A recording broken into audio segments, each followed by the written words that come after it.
अभी 2 दिन पहले कैबिनेट मंत्री मदन कौशिक अधिकारियों पर खूब बरस रहे थे। 24 घंटे भी नहीं हुए कि मदन कौशिक के तेवर ढीले हो गए। अब मदन कौशिक कह रहे हैं कि वो सिर्फ अपनी बात कह रहे थे। मैं नाराज कहाँ हुआ, मैं गलत कहाँ किया? हाँ, तो मैंने यही तो कहा कि भाई अगर सचिव नहीं आए, उनकी कोई सूचना नहीं है और यदि उनके प्रॉपर्ली सूचना है तो वो क्यों नहीं आए, इसलिए बैठक को स्थगित करके कल करेंगे, परसों करेंगे, 2 दिन बाद करेंगे। अभी एक दिन पहले ही अधिकारियों पर बरस रहे शहरी विकास मंत्री मदन कौशिक के सुर एकदम नरम हो गए हैं। कुंभ की समीक्षा को लेकर देहरादून में बुलाई गई मीटिंग में अधिकारियों के न आने पर मदन कौशिक अधिकारियों पर कैसे भड़के थे, ये आप एक बार फिर से देखिए। ठीक नहीं है स्थिति भाई, आप क्यों नहीं आते अधिकारी जब बैठक में हमने बैठक बुलाई? क्या मतलब अधिकारी का नाम? मगर अब तो मंत्री महोदय के तेवर ही बदल गए हैं। मदन कौशिक कह रहे हैं कि वो नाराज कहाँ थे, वो तो सिर्फ अपनी बात रख रहे थे। मगर आप खुद सुनिए और तय करिए कि क्या बात यही थी। बैठक बुलाने का औचित्य क्या? क्यों एक हफ्ता पहले मैंने एजेंडा जारी करा है? आप कोई से दिन फिक्स करके दोबारा बैठक में सम्मिलित करें, कोई बैठक का औचित्य। दरअसल 3 बड़े अधिकारी मीटिंग में नहीं पहुंचे थे, जिसमें मंत्री जी का पारा चढ़ गया था। मदन कौशिक ने भरी मीटिंग में ही अधिकारियों को फटकार लगा दी थी।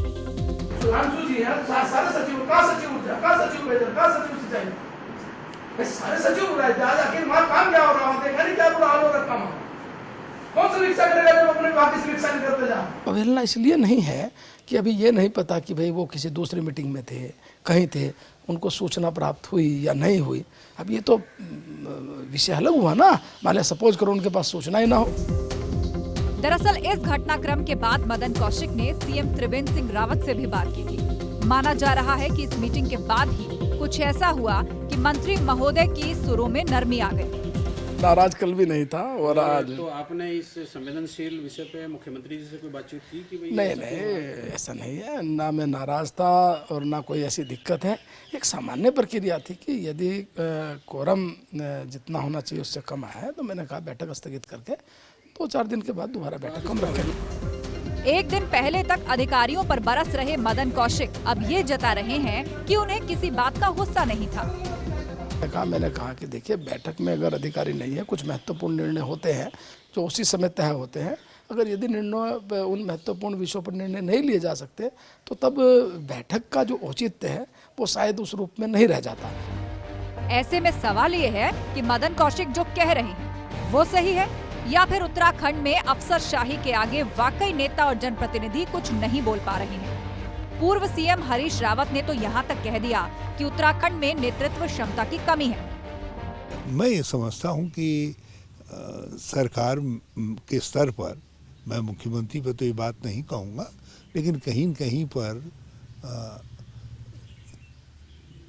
जो एक समझ होनी चाहिए, कैसे ब्यूरोक्रेसी से डील करना भी एक आर्ट है। तो वो आर्ट आपको गवर्नमेंट में पैदा करना पड़ेगा। सरकार और जनप्रतिनिधियों के बीच के विवाद पर हालांकि संगठन का कुछ और ही कहना है। जो भी वाकया हो उसमें मुख्यमंत्री जी अपने स्तर से उसमें जो भी कार्रवाई वो करेंगे। संगठन के भी पास ये बात है, हमारे प्रदेश अध्यक्ष जी ने भी बोला है कि जो भी अधिकारी हैं उनको जो जनप्रतिनिधियों का जो सम्मान है, उसको सम्मान जो जनप्रतिनिधि का जिस स्तर का सम्मान है उसको उनके अनुसार जो है अधिकारियों को उनको सम्मान देना चाहिए। पहले सीएम त्रिवेंद्र रावत का बयान और फिर मदन कौशिक के तेवरों से लगा था कि उत्तराखंड में अफसरशाही को लेकर कुछ बड़ा एक्शन लिया जा सकता है। मगर जिस तरह से मदन कौशिक के तेवरों में नरमी आई है, उससे लगता है कि अफसरशाही वाकई नेताओं पर हावी है। देहरादून से अजीत सिंह राठी की रिपोर्ट, एबीपी गंगा।